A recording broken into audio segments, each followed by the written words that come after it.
السلام علیکم ورحمۃ اللہ وبرکاتہ۔ اعوذ باللہ من الشیطان الرجیم، بسم اللہ الرحمن الرحیم۔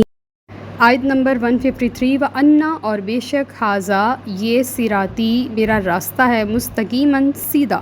فاتبعوہ بس اس کی پیروی کرو، ولا تتبعوا اور نہ پیروی کرو، سبلا راستوں کی، فتفرق وہ جدا جدا کر دیں گے، بکم تمہیں، عن سبیلہ اللہ کے راستے سے، ذالکم یہ وصاکم تمہیں وصیت کی جاتی ہے، تمہیں حکم دیا جاتا ہے، بہی اس لیے، لعلکم تتقون تاکہ تم پرہیزگار بنو، متقی بن جاؤ۔ اللہ کا راستہ سیدھا راستہ ہے، اور اللہ کا راستہ وہی ہے جو نبی کریم صلی اللہ علیہ وآلہ وسلم کا راستہ ہے۔ اگر کوئی شخص حضور کی فرما برداری کرتا ہے تو سمجھ لیں وہ سیدھے راستے پر ہے، اگر کوئی شخص حضور کو دیکھ دیکھ کے چلتا ہے تو سمجھ لے وہ اتحاد امت پر قائم ہے، لیکن اگر وہ اس راستے سے ہٹتا ہے اور یہود اور حنود کی بات سنتا ہے، اور جو بعد میں دین میں امینڈمنٹس کرنے والوں اور اس کا بیڑا غرق کرنے والوں کی بات سنتا ہے، تو پھر سمجھ لے کہ معاشرہ بھی منتشر ہے اور یہ انتشار کا شکار ہے۔ تو ہمیں دانستہ اور غیر دانستہ طور پہ سنت نبوی سے، یعنی کہ صراط مستقیم سے ہٹانے کی کوشش کی جا رہی ہے، اور ہم نے اس کوشش کو 100% محنت کر کے ناکام کرنا ہے۔ اللہ تعالیٰ فرما رہے ہیں ذالکم وصاکم، پچھلی آیت میں بھی اگلی آیت میں بھی، یہ تمہیں وصیت، تمہیں حکم نامہ جاری ہے، اور جب حکم ہوتا ہے تو وہ اوبے کرنا ہوتا ہے، اس کو ڈینائی نہیں کر سکتے، حکم ہر صورت ماننے والا ہوتا ہے، اور پھر اگر کوئی مان جائے گا تو اس کا انعام اسے تقویٰ کی صورت میں ملے گا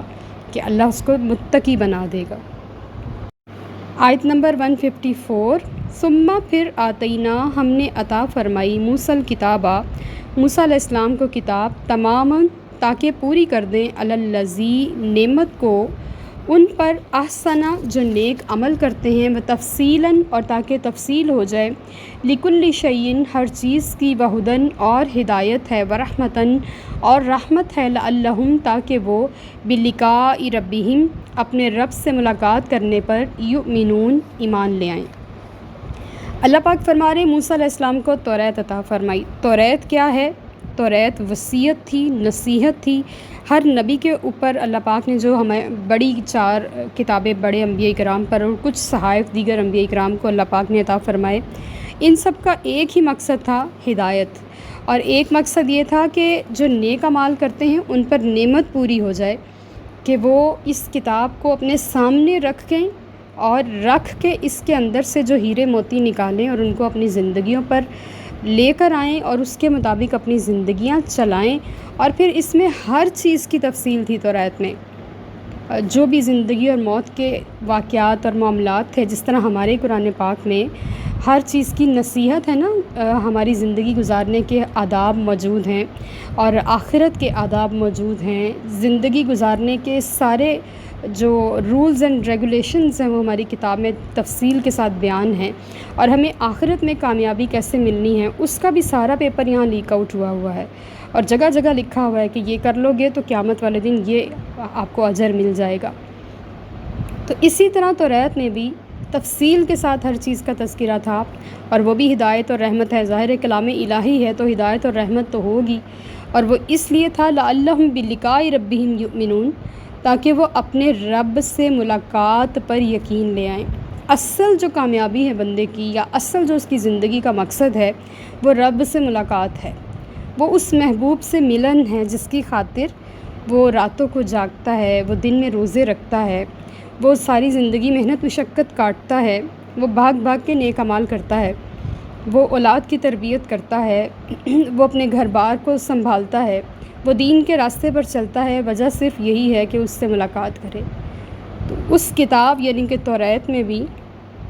اس چیز کے اوپر ایمان پختہ کرنے کی طرف زور دیا گیا تھا کہ یہ سارا ہی ساز و سامان جو دنیا میں ہم اکٹھا کرتے ہیں، اس کو چھوڑ کے ہمیں اپنے اعمال کے ساتھ اپنے رب کے حضور حاضر ہونا ہے۔ ہم التجا کرتے ہیں اس رب دو جہاں سے کہ جس دن ہماری اس سے ملاقات ہو تو وہ ہم سے راضی ہو، ہم اس سے راضی ہیں، آمین۔ آیت نمبر 155۔ وہذا اور یہ، کتاب ہے یعنی کہ قرآن مجید، انزلناہ ہم نے اسے اتارا ہے، مبارکن برکت والی ہے، فَاتَّبِعُوهُ پس اس کی پیروی کرو، وَاتَّقُوا اور ڈرو، لَعَلَّکُمْ تاکہ تم ترحمون تم پر رحم کیا جائے۔ اللہ پاک نے قرآن پاک کی تفصیل جو بیان کی پچھلی آیت میں کہ اس میں ہر چیز ہے، ہدایت ہے، رحمت ہے، تاکہ تم اپنے رب سے ملاقات پر یقین رکھو، ایمان رکھو۔ پھر اللہ نے اس کتاب کی تعریف کی اور بتایا کہ یہ برکت والی کتاب ہے۔ برکت سے مراد ہر چیز ہے، کیا دنیا، کیا آخرت، کیا انسان، کیا چرند پرند، کیا جنات، کون سی ایسی مخلوق ہے، کون سی ایسی چیز ہے جس کو ہم دونوں جہانوں میں استعمال کرتے ہیں یا کریں گے، اس کا قرآن میں تذکرہ نہیں ہے۔ تو یہ برکت والی کتاب ہے، صرف 30 پاروں میں دنیا اور آخرت سمائی ہوئی ہے، اور برکت یہ ہے کہ ہر حافظ کے دل میں پوری سما جاتی ہے، اور ہر مفسر اس کے ہر آیت کو عربی سنتے سنتے ہی سمجھ لیتا ہے کہ اس کے اندر اللہ نے کیا ہیرے موتی چھپائے ہیں۔ برکت اس لیے ہے کہ یہ جہاں ہوتی ہے وہاں برکت بنا دیتی ہے، اس کے قریب کوئی شیطانی طاقتیں نہیں آ سکتی۔ برکت اس لیے ہے کہ اس کے پڑھنے سے رزق میں اضافہ ہوتا ہے، اور اس کے سمجھنے سے ہماری فہم میں وسعتیں آتی ہیں، اور برکت ہے، ہر طرح سے بابرکت ہے۔ بس اس کی پیروی کرو اور اللہ سے ڈرو تاکہ تم پر رحم کیا جائے۔ آیت نمبر 156، ان تقولوا کہیں تم یہ نہ کہو، انما بے شک انزلا اتاری گئی، الکتاب کتاب، علی طائفتین دو گروہوں پر، من قبلنا ہم سے پہلے، وان کنا اور ہم تو ان دراستہم اس کے پڑھنے سے یعنی کہ درس سے، پڑھنے پڑھانے سے، لغافلین غافل تھے، بے خبر تھے۔ قرآن پاک کے نازل کرنے کا مقصد بڑا ہی واضح ہے۔ اللہ تعالیٰ فرما رہے ہیں کہ یہ کتاب میں نے اس لیے نازل فرمائی تاکہ تم یہ نہ کہو کہ دو ہی کتابیں اتری ہیں جو دو گروہوں پر اتری ہیں، یعنی کہ توریت اور انجیل، یہود اور عیسائیوں پر۔ ہم اسلام اس لیے نہیں لا رہے کہ ان کے ساتھ کتاب نہیں اتری، جیسے کہ توریت اور زبور عیسائیوں اور یہودیوں پر اتری ہے، اس طرح قرآن پاک کوئی کتاب مسلمانوں پر نہیں اتری، لہٰذا ہم اس سے غافل ہیں، ہم تو اس کو پڑھنے پڑھانے سے غافل ہیں، ہم نہیں جانتے کوئی کتاب اتری ہے۔ تو اللہ پاک نے ان کے اس اعتراض کا پہلے سے ہی جواب تیار فرما دیا کہ میں نے قرآن نازل فرمایا ہے جو برکت والا ہے، اور اس کی پیروی کرو تاکہ تم پر رحم کیا جائے، تاکہ تم پر حجت تمام ہو جائے، تم کوئی دلیل قائم نہ کر سکو کہ اس لیے میں اسلام نہیں لا رہا۔ اور دراسہ یہ عربی زبان میں بھی درس سے جو ہے وہ نکلا ہے، اور اردو میں بھی اس کو پڑھنے پڑھانے سے ہی ہم منسوب کرتے ہیں۔ آیت نمبر 157، او یا تقولو یہ نہ کہو، لو کاش، انا اگر، انزلا اتاری گئی، علینا ہم پر، الکتاب کتاب یعنی کہ ہم پر کتاب اتاری گئی ہوتی، لکننا تو ہم ہوتے، اہدا سب سے زیادہ ہدایت پانے والے، منہم اس سے یعنی کہ اس کتاب سے، فقط جاءکم پس آ گئی تمہارے پاس، بینات روشن دلیل، من ربکم تمہارے رب کی طرف سے، وہدن اور ہدایت، ورحمتن تن اور رحمت، فمن اظلم پس کون زیادہ ظالم ہے، ممن اس سے، کذب جو جھٹلائے، بھی آیات اللہ کی آیتوں کو، وصدف عنہا اور اس سے منہ پھیرے، سنجزی ان قریب ہم جزا دیں گے، الذین ان لوگوں کو، یصدفون جو منہ موڑتے ہیں، ان آیاتنا ہماری آیتوں سے، سوء العذاب برے عذاب سے، بما کانوا یصدفون اس لیے کہ وہ منہ پھیرا کرتے تھے۔ پھر اللہ تعالیٰ اگلی آیت میں بیان فرما رہے ہیں کہ ایک اعتراض وہ یہ لا سکتے تھے کہ اگر ہم پر کتاب نازل ہوتی نا تو ہم بڑے ہدایت یافتہ ہوتے۔ تو اللہ تعالیٰ فرما رہے ہیں اس اعتراض کا بھی میں نے جواب تیار کر رکھا ہے کہ اب تمہارے پاس تمہارے رب کی طرف سے بین وہ کتاب ہوتی ہے، وہ دلیل ہوتی ہے جس کو جھٹلایا نہ جا سکے، یعنی کہ آنکھ، فہم اور بصارت کوئی بھی اس کو جھٹلا نہیں سکے، بلکہ اس کو فوراً مان لے، ایکسیپٹ کر لے۔ تو یہ بین کتاب، واضح کتاب جس میں ہدایت بھی ہے اور رحمت بھی ہے، رحمت دونوں جہانوں پر محیط ہے، اور ہدایت کا جو معاملہ ہے وہ دنیا میں انسان کے ساتھ ہے، اور آخرت میں وہ اس ہدایت کے پانے کا اجر پائے گا، لیکن ہدایت کا جو فائدہ ہے وہ دنیا میں ہی ہوگا، اور اگر وہ دنیا میں ہدایت یافتہ نہ ہوا تو آخرت میں اس کا اجر نہیں ہوگا۔ تو اللہ تعالیٰ فرما رہے ہیں بھلا اس شخص سے بھی کوئی ظالم ہو سکتا ہے جو اللہ کی آیتوں کو جھٹلائے کہ نعوذ باللہ یہ اللہ کا کلام نہیں ہے، اور پھر ان سے منہ پھیرے، صرف نظر کرے۔ تو آج اگر ہم اپنے گریبانوں میں ذرا جھانک کے دیکھیں تو ہم میں سے کتنے ہیں جو قرآن جانتے ہیں، قرآن کا فہم حاصل کرتے ہیں اور جانتے ہیں کہ اللہ نے ہمارے لیے کیا اتارا ہے؟ بہت کم۔ اور یہ بڑے دکھ کی بات ہے کہ ہم اپنی ہی کتاب کو عربی تو جانتے ہیں، ہم اس کو نماز میں بھی پڑھتے ہیں، ہم کہیں جا کر بھی تلاوت کراتے ہیں، گھر میں بھی کبھی کبھار کھول لیتے ہیں، لیکن ہم ان کے معنی نہیں جانتے کہ اللہ نے ہمارے لیے کیا پیغام بھیجے۔ تو یہ بھی منہ پھیرنے میں شامل ہے۔ اللہ پاک ہمیں ان سے بچائے کہ ہم اس معاملے میں ان کے جیسے ہو جائیں جنہوں نے قرآن پاک کی آیات سے منہ پھیرا۔ تو اللہ تعالیٰ نے آگے بڑی سختی سے بیان فرمایا ہے کہ جن لوگوں نے ہماری آیتوں سے منہ پھیرا، منہ پھیرنے کی وجہ سے برے عذاب میں ڈالے جائیں گے، نعوذ باللہ من ذالک۔ اور آج ہم اپنے مسلمان بہن بھائیوں سے یہ سب کچھ سن رہے ہیں جو وہ کہتے ہیں قرآن کی آیات کے بارے میں، تو ہمیں رکنا ہوگا، ہمیں اپنے نفس کو، اپنی زبانوں کو، اپنے دماغوں کو کنٹرول میں لانا ہوگا، اور اپنی بے جا خواہشات کے پیچھے قرآن پاک کو پس پشت نہیں ڈالنا ہوگا۔ آیت نمبر 158، حل ینظرون، کیا وہ انتظار کر رہے ہیں،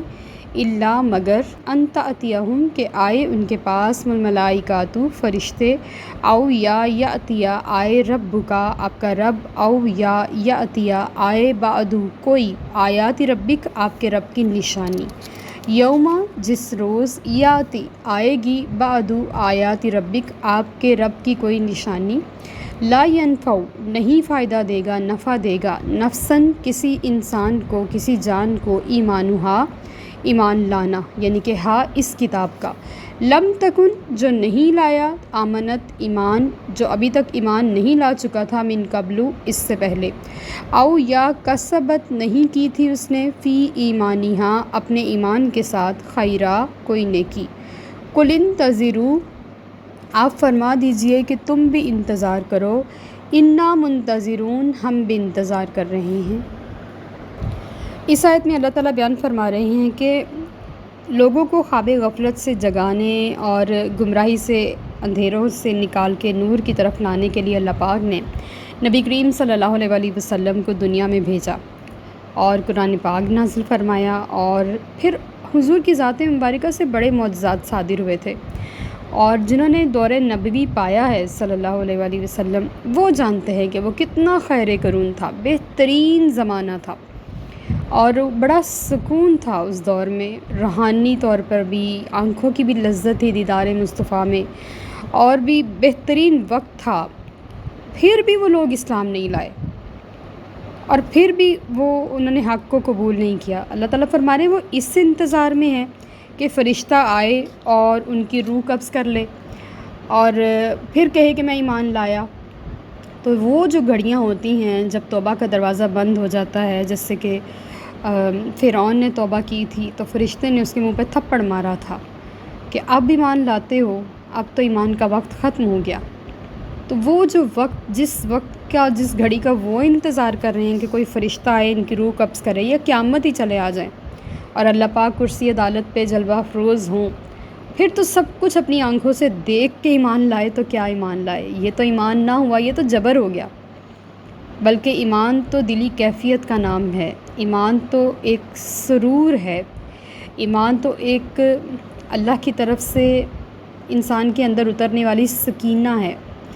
جو بندے کو ایمان کی طرف راغب کرتی ہے، جو بتاتی ہے کہ کچھ بہتر ہے اس دنیا میں جس کی ہم تلاش میں ہیں، جس سے ہم سکون پاتے ہیں، جو ہماری روحوں کا حاصل ہے، جس سے ہماری روحوں کو چین ملتا ہے، کیونکہ الستُ بربکم ہر روح نے کہا تھا۔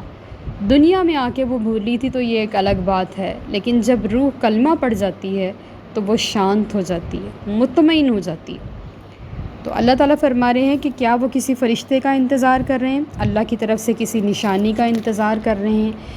اور جس دن اللہ کی طرف سے کوئی نشانی آ گئی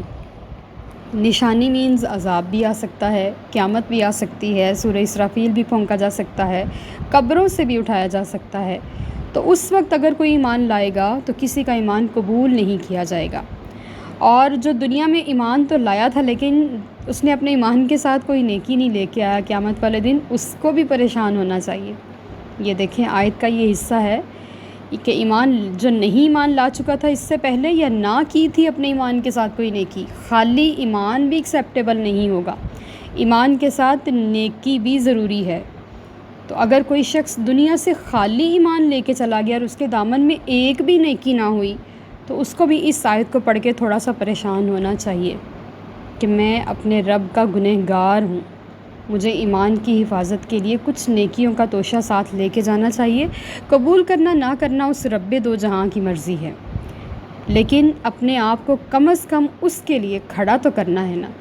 اللہ تعالیٰ فرما رہے ہیں نبی آپ پریشان نہ ہوں، ان سے کہیے آپ بھی انتظار کریں ان گھڑیوں کا جب آپ ایمان لانے پر مجبور ہوں گے لیکن ایمان قبول نہیں کیا جائے گا، اور میں بھی انتظار کر رہا ہوں اس لمحے کا جب آپ کو یقین آئے گا کہ جو دین میں لے کے آیا تھا وہ سچا تھا۔ وما علینا الا البلاغ المبین۔ Like, subscribe and share.